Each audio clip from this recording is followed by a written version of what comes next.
2 கிடா வந்துச்சுலப்பா. வெறும் 5000 கொடுத்து 2 கிடா அவர் ஊர் அவனையும் எடுங்க, அவன் நம்ம ஏரியாக்காரனே.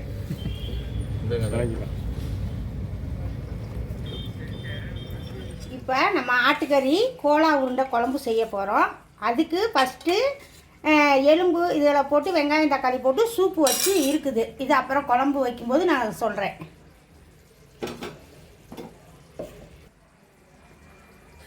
இப்போ கோலா உருண்டைக்கு தேவையான பொருள்: கறி வந்து ஒரு 200 கிராம் ஆட்டுக்கறி, தேங்காய் ஒரு மூடி திருவுணது, இப்போ வரமிளகா ஒரு 5-6 மிளகா கிள்ளி வச்சுருக்கோம் அரைக்கிறதுக்கு, சின்ன வெங்காயம் 100 கிராம், பொட்டுக்கடலை 50 கிராம், சோம்பு ஒரு சிட்டிகை, வெள்ளைப்பூண்டு ஒரு 10 பல்லு, இஞ்சி ஒரு துண்டு. இது எல்லாத்தையும் கலந்து இப்போ மிக்சியில் போட்டு அரைக்கணும் உருண்டைக்கு.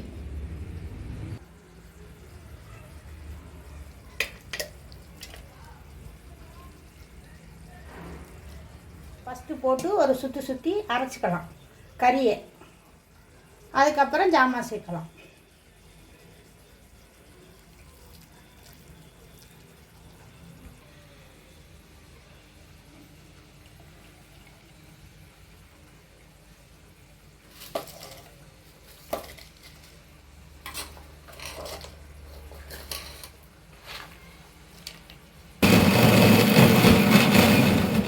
இந்த எல்லாம் சேர்த்து ஜாமான்லாம் சேர்த்து அரைச்சி இந்த ரெடி ஆயிடுச்சு உருண்டைக்கு.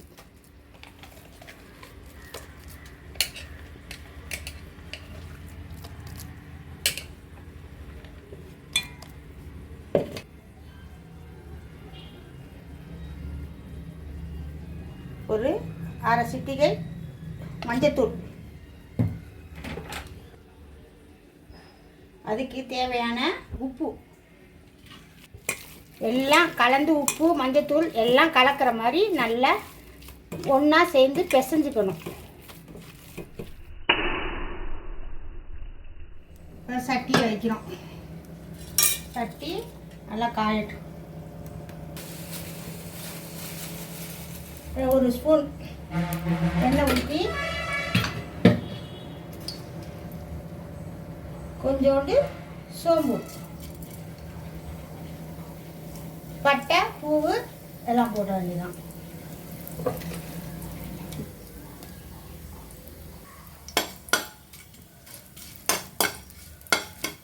இப்போ அது பொரிஞ்சிருச்சு. சூப்பு நம்ம வெறும் வேக போட்டுக்கிற சூப்பை ஊற்றுறோம் குழம்பு. அதுக்கு தேவையான மல்லித்தூள் 2 ஸ்பூன்,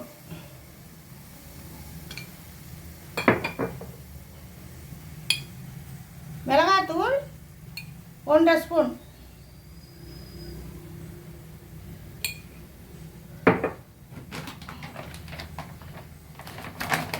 உப்பு அதுக்கேற்றாப்புல கொஞ்சம். குழம்பு நல்லா வாசமாக இருக்கும். அதுக்காக கத்திரிக்காய், பிஞ்சு கத்திரிக்காயாக இப்படி வவுந்து அதில் போடுறோம். ஒரே ஒரு முருங்கைக்காய், குழம்பு டேஸ்ட்டாக இருக்கும்.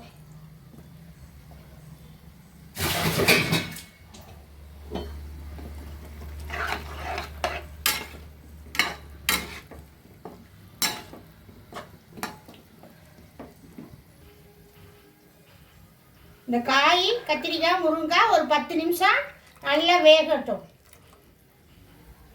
உப்பு உரப்பு எல்லாம் இருக்கான்னு பார்த்துக்கோங்க. பத்தலைன்னா மிளகாத்தூள் போட்டுக்கலாம்.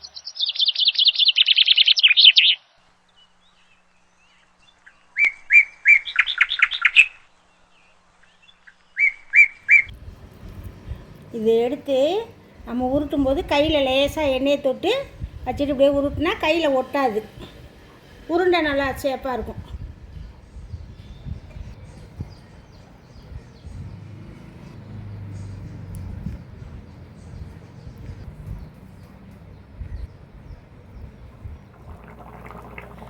கத்திரிக்காய் நல்லா வெந்துடுச்சு பாருங்க. இப்போ நம்ம உருட்டி வச்சிருக்க கறி கோலா உருண்டைய குழம்புல போடுறோம்.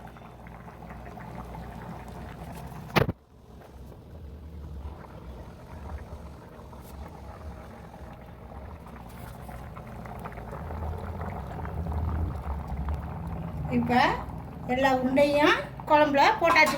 கறி கோலாவை அப்படியே குழம்புல அப்படியே கரண்டி போடாமல் அப்படியே ஒரு குலுக்கி ஒரு 5 நிமிஷம் மூடி வச்சிட வேண்டியதான். உருண்டையெல்லாம் கரண்டி போட்டால் உடையும், அதனால் இப்படி சும்மா அப்படியே இருப்பு சட்டியில் அப்படியே அதை விட்டு தட்டை போட்டு மூடி வச்சிட வேண்டியதான் ஒரு 10 நிமிஷம். தேங்காயும் சோம்பும் அரைச்சாச்சு. நம்ம எடுத்துட்டு குழம்பு பார்க்கலாம்.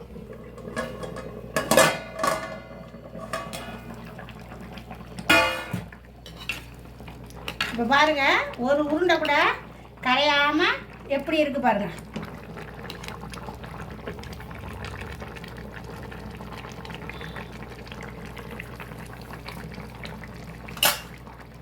இப்போ இதில் தேங்காயை ஊற்றிக்க வேண்டியதா. அதுக்கு தேவைக்கேற்ப தண்ணி.